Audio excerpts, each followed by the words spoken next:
صوم و صلاۃ و تقوی قرآن کی فضیلت، صوم و صلاۃ و تقوی قرآن کی فضیلت۔ السلام علیکم ناظرین، رمضان کے بابرکت مہینے میں خصوصی پروگرام رمضان کی فضیلت میں آپ کا خیر مقدم ہے۔ یہ رمضان کا مہینہ برکتوں کا مہینہ ہے۔ اسلام کے جو 5 اہم ستون ہیں اس میں سے ایک اہم ستون رمضان ہے۔ رمضان وہ مہینہ جس میں روزے رکھے جاتے ہیں اللہ کے حکم کے مطابق، لیکن عام فہم لوگ یہ نہیں جانتے کہ روزے کیوں رکھے جاتے ہیں، اللہ نے کیوں ہمارے اوپر فرض کیے اور کہاں اس کا ذکر آیا۔ اس کی مزید جانکاری کے لیے ہمارے ساتھ موجود ہیں حضرت مولانا مفتی عطاء الرحمن قاسمی صاحب۔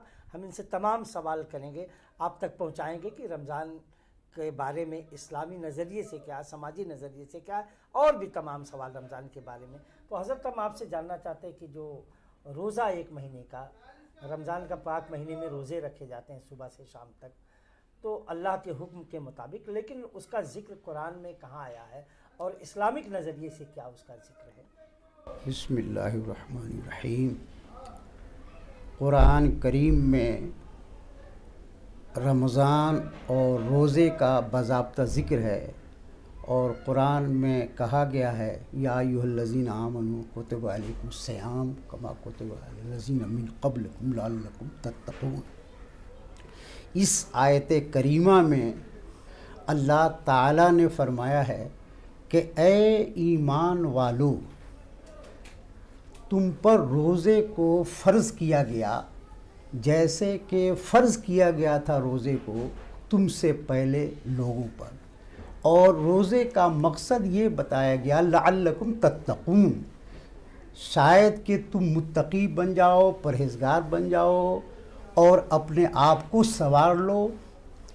یہ مقصد، اس کا معنی یہ ہے کہ روزہ جس کے معنی ہیں امساک، روزے صوم کا جو معنی ہے امساک کہتے ہیں کہ کھانے پینے اور ہم بستری کرنے سے اپنے آپ کو ان ایام میں روک لینے کا نام روزہ ہے۔ نہ کھائے نہ پیے، نہ گویا کہ اپنے عورتوں کے پاس جائے، بلکہ اپنے آپ کو، اور اس روزے کا جو اللہ نے مقصد بتایا اور بنیادی مقصد بتایا لعلکم متقون، شاید کہ تم متقی ہو جاؤ، پرہیزگار ہو جاؤ۔ روزے کے معنی جو ہے وہ دراصل قہر النفس کا ہے۔ روزہ کا مقصد یہ ہے کہ اپنے نفس کو دبا لیا جائے، اپنے نفس پر کنٹرول کیا جائے، اور جو انسان کے اندر جو 2 خوبیاں ہیں، انسان کے 2 خصوصیات ہیں، ایک تو حیوانیت ہے اور ایک ہے روحانیت۔ جی۔ اس روزے کا بنیادی مقصد یہ ہے کہ حیوانیت کے اوپر روحانیت کا غلبہ ہو جائے۔ جی، ختم تو نہیں کر سکتے حیوانیت، چونکہ فطرت ہے، فطرت کے خلاف نہیں کر سکتے ہیں، لیکن اس کا بنیادی مقصد ہے کہ جو تمہارے اندر حیوانیت ہے، بہیمیت ہے، وہ مغلوب ہو جائے اور روحانیت کا غلبہ ہو جائے۔ جب انسان کے اندر روحانیت کا غلبہ ہو جاتا ہے تو اس کا تقرب اللہ ہو جاتا ہے، اللہ سے اس کی قربت حاصل ہو جاتی ہے۔ سبحان اللہ۔ کیونکہ کھانے پینے کی جو صفات ہیں صرف انسانوں کے ساتھ ہیں، نہ ملائکہ اللہ کو یہ سب چیزیں ہوتی ہیں، نہ اللہ تبارک تعالیٰ کی شان شان ہے۔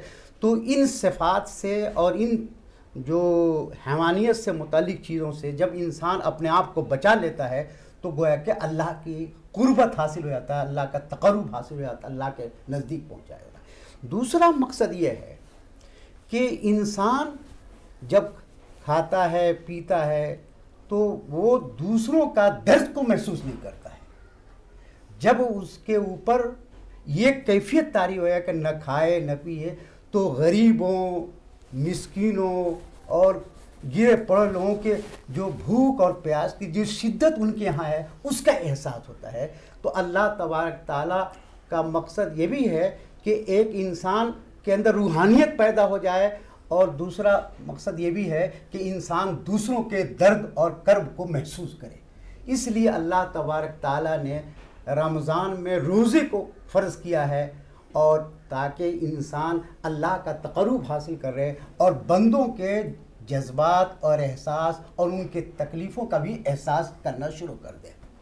یہ گویا کہ روزے کا مقصد ہے۔ اس کے بہت فضیلت ہے، بہت سب آیا ہے بہت تفصیل کے ساتھ، لیکن بنیادی بات یہی ہے کہ اللہ تعالیٰ کی رضامندی ہے اور اللہ تعالیٰ کی خوشنودی حاصل کرنا ہے، اور گویا کہ انسان کے جو تکلیف ہے، جو بھوکے ہیں، غریب ہیں، ان کے قریب پہنچ کر ان کے احساس کو زندہ رکھنے کا سبق بھی اس میں روزے میں ملتا ہے۔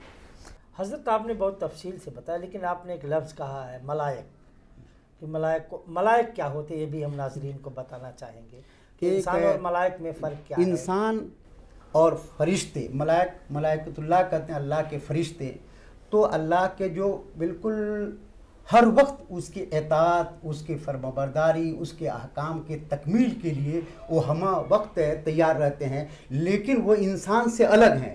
وہ کھاتے پیتے نہیں ہیں، وہ سوتے نہیں ہیں، وہ اللہ کے حکم سے ہر وقت تیار رہتے ہیں اور اللہ کے عبادت اور اس کی خوشنودی کے لیے ہر وقت کھڑے رہتے ہیں۔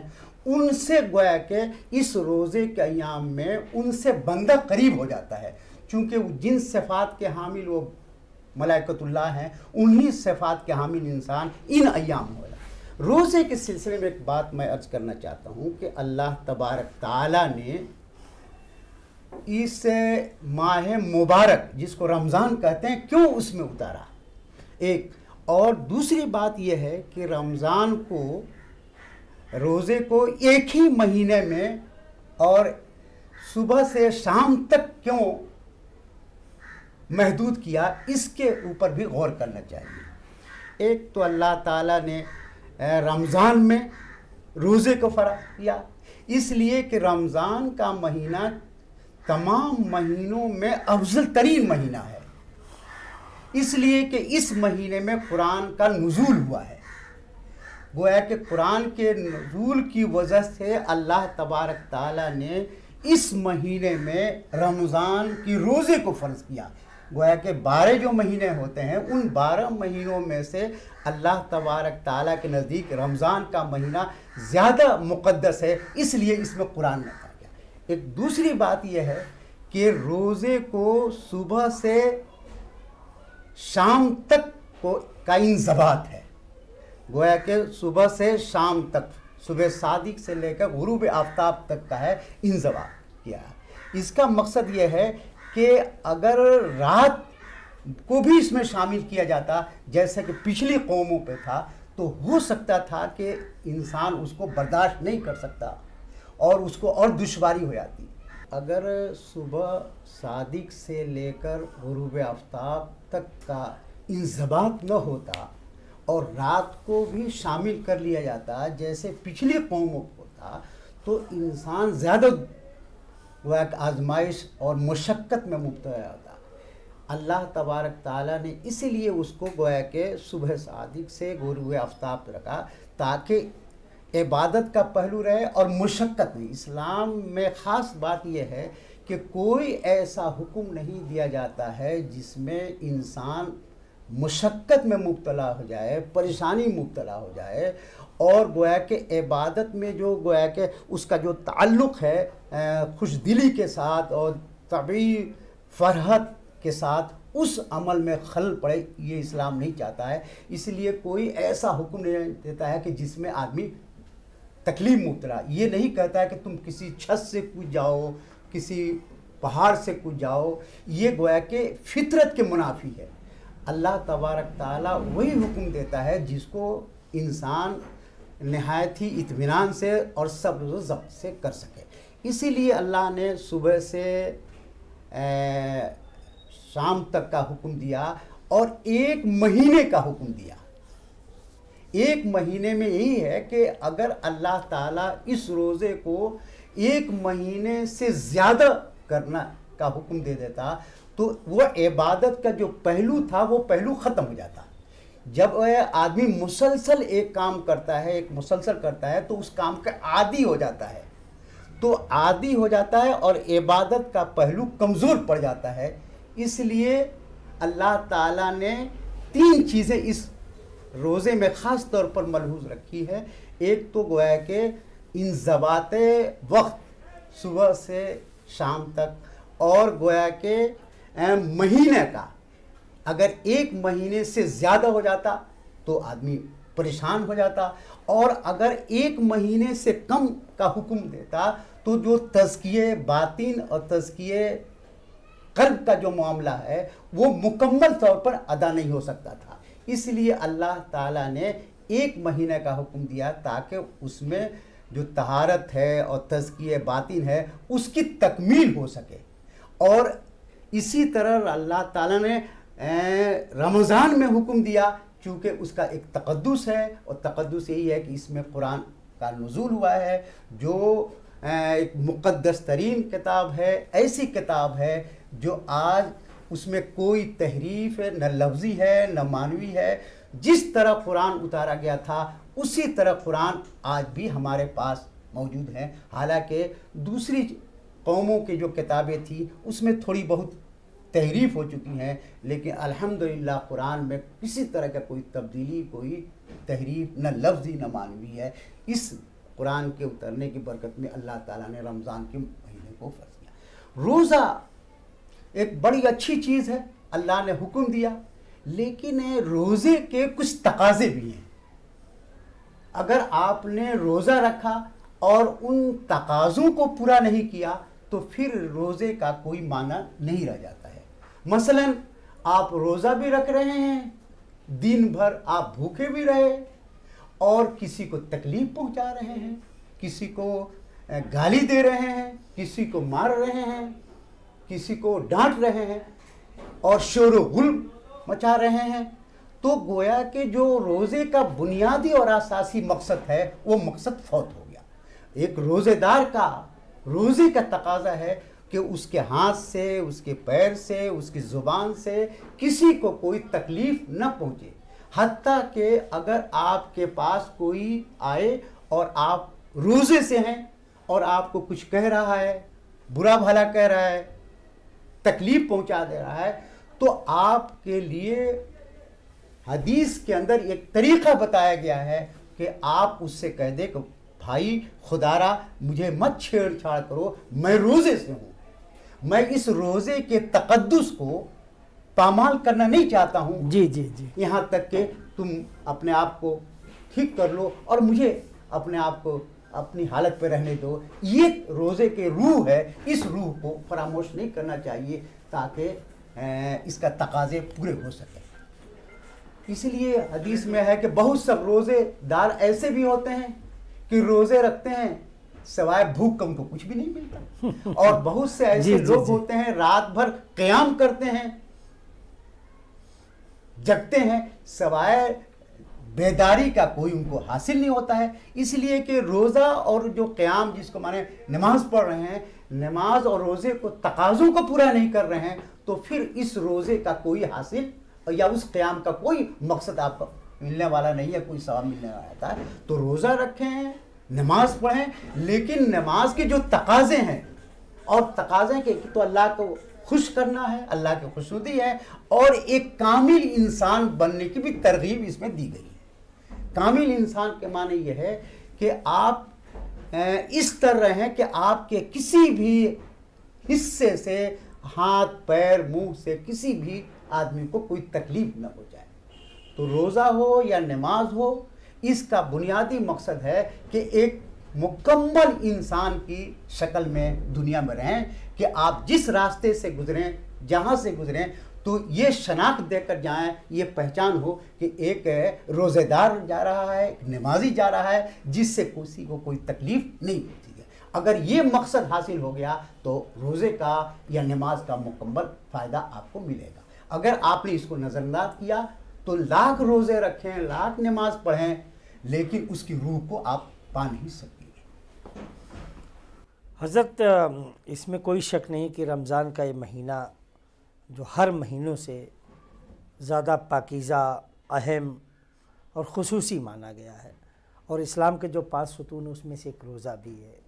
اسی مہینے میں قرآن کریم کا نزول بھی ہوا، تو کیا آپ ناظرین کو یہ بتائیں گے کہ قرآن کریم کا نزول کیسے ہوا، کن حالات میں ہوا، اور اس کی پہلی صورت کون سی تھی، یہ سب ناظرین کو آپ بتائیں تو بہتر ہوگا۔ دیکھیے، قرآن کا نزول تو اسی مہینے میں ہوا ہے، شب قدر میں ہوا ہے، اور دفعتاً گویا سماج دنیا پر قرآن ایک دفعہ اترا، لیکن حضور صلی اللہ علیہ وسلم کی زندگی بھر جس طرح کے ضروریات پیش آتے رہے اس طرح کے آیتیں اترتی رہیں۔ گویا کہ قرآن تو اسی مقدس ترین مہینے میں اترا ہے، لیکن اس کے جو اجزاء ہیں جو مختلف مواقع پر، مختلف موقعوں پر یہ آیتیں اترتی رہی ہیں حضور کی پوری زندگی میں۔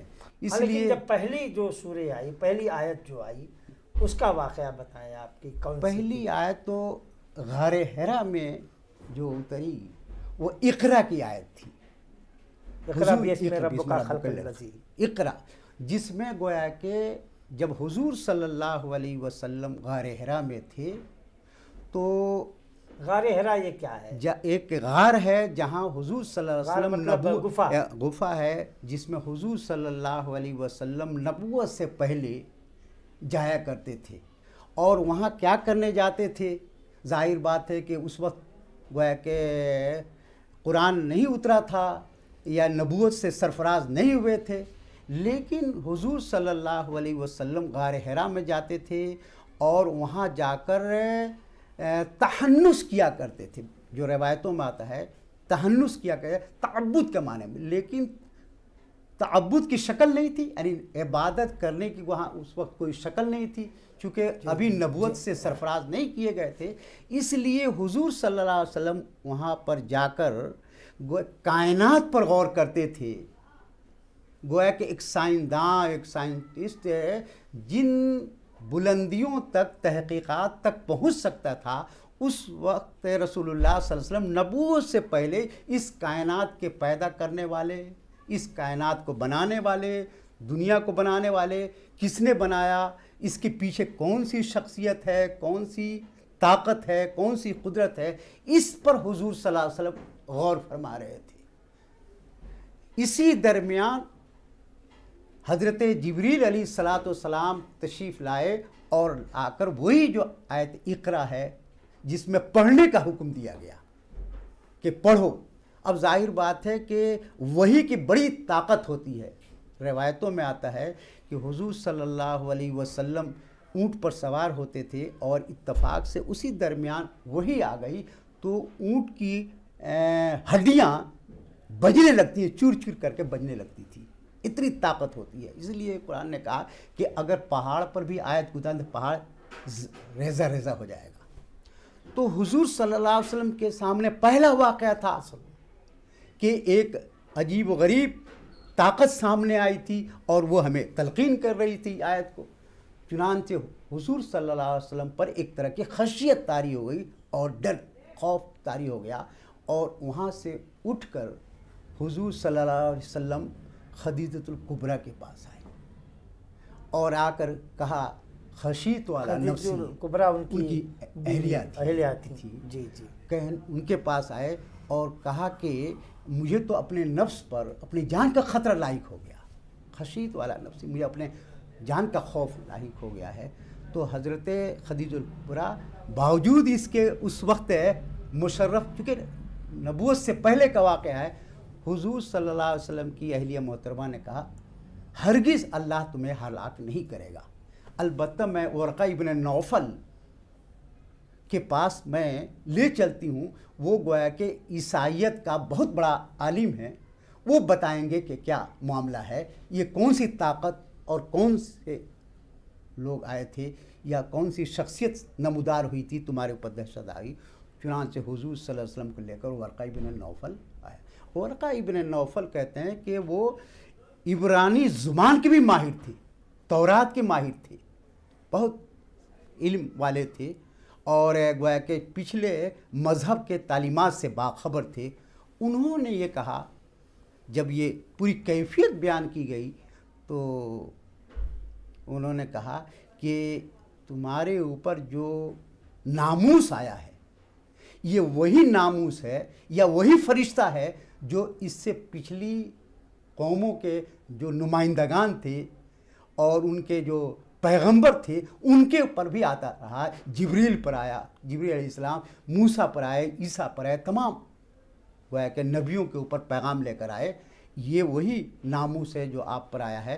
اور پھر فرمایا اے کاش میرے پیروں میں دم ہوتا تو جب تمہاری قوم تمہارے ملک سے بے دخل کرتی تو میں تمہاری مدد کرتا. حضور صلی اللہ علیہ وسلم یقین بھی نہیں کر سکتے تھے. حضور نے کیا میری قوم مجھے نکال دے گی، وطن سے بے وطن کر دے گی؟ تو حضرت ورقہ بن نوفل نے کہا ہاں، جب کبھی تمہارے جیسے کسی نے بھی دعویٰ کیا ہے تو اس کو اس کی قوم نے بے گھر کیا ہے.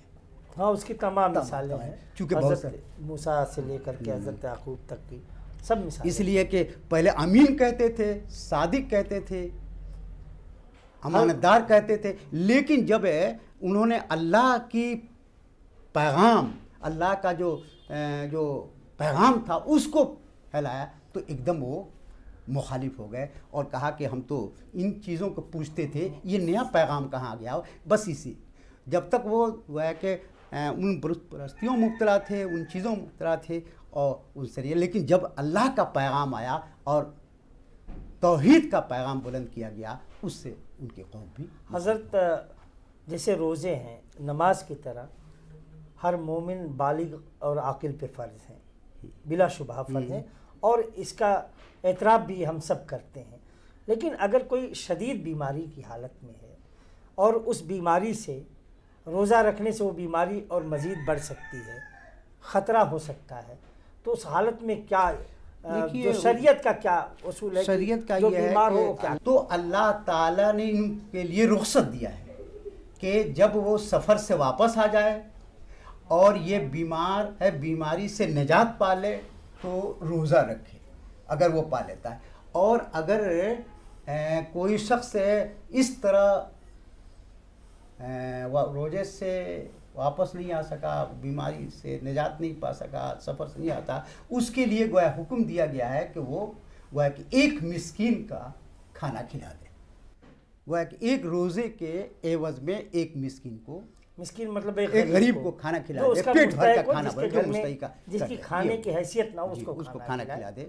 اگر وہ کسی رشتہ دار دوست کو کھانا کھلاتا ہے تو نہیں، وہ بھی ہے اگر وہ اس پوزیشن میں ہے اور استحقاق رکھتا ہے، غریبی ہے اور رشتہ دار ہے تو کھلانے میں نہیں. اگر وہ دعوت دے کر کے نہیں، اپنے دعوت برابر والے نہیں، کو کھلاتا مگر ہے وہ تو ایک دعوت دوسری طرف ہو جائے گا. اس کا مقصد یہ ہے کہ غریب آدمی جو مستحق ہے اس کو گویا کہ بطور صدقہ ہاں. ایک آدمی اگر آپ بیمار ہیں اور بیماری بہت لمبے عرصے تک ٹھیک ہونے کا امکان نہیں ہے تو ایسے حالت میں آپ ایک مسکین کو کھانا کھلاتے رہیں گے جی ہر روزے کے بدلے میں. جیسے بہت شوگر لوگوں کو ہے، بلڈ پریشر ہے، ان حالات لیکن شدید مرض میں ایسا نہیں کہ اگر اس کو گویا کہ آدمی استعمال کرنا شروع کر دے اپنے بچنے کے لیے تساہلی، ہاں مطلب واقعی بیمار ہے اور ڈاکٹر کہہ رہا ہے کہ اس کے لیے نقصان، روزے رکھنا نقصان ہے، تو اس کے لیے ہے کہ وہ رخصت پر عمل کر لے. رمضان کے بابرکت پاکیزہ مہینے میں ہمارے وطن عزیز کے، ہندوستان کے لوگوں کو آپ کیا پیغام دینا چاہیں گے؟ دیکھیے، ہندوستان ہمارا ملک ہے اور یہاں کے چیزوں سے ہمیں بہت ہی انس اور محبت ہے اور وطن سے محبت کرنا ایک فطری امر ہے، اس سے کوئی انکار نہیں. ہمارا پیغام یہ ہے کہ اس رمضان کے مہینے کا تقاضا ہے کہ آدمی ایک دوسرے کا ادب احترام کرے، ایک دوسرے کی عزت کرے اور ایک دوسرے کے ساتھ ہمدردی کا معاملہ کرے. اگر کوئی شخص مصیبت میں مبتلا ہے تو اس کے ممکن حد تک اس کی مدد کرے، کوئی پریشان ہے اس کی پریشانی کو حل کرے، مالی اعتبار سے، جسمانی اعتبار سے، ہر اعتبار سے. ناظرین، رمضان کے اس بابرکت مہینے میں ہم کچھ رمضان سے جڑی جانکاریوں کے بارے میں جانکاریاں حاصل کر رہے تھے حضرت مولانا مفتی عطاء الرحمن قاسمی صاحب سے. انہوں نے تمام ان گوشوں پہ نظر ڈالی کہ جس سے ہم اچھوتے ہیں، جس کے بارے میں بہت کچھ نہیں جانتے ہیں. بہت بہت شکریہ مولانا مفتی عطاء الرحمن قاسمی صاحب، آپ کا بہت بہت شکریہ. اگلے ایپیسوڈ میں ہم پھر کسی اور عالم کے ساتھ رمضان کے بارے میں تمام جانکاریاں لے کر حاضر ہوں گے. تب تک کے لیے خدا حافظ.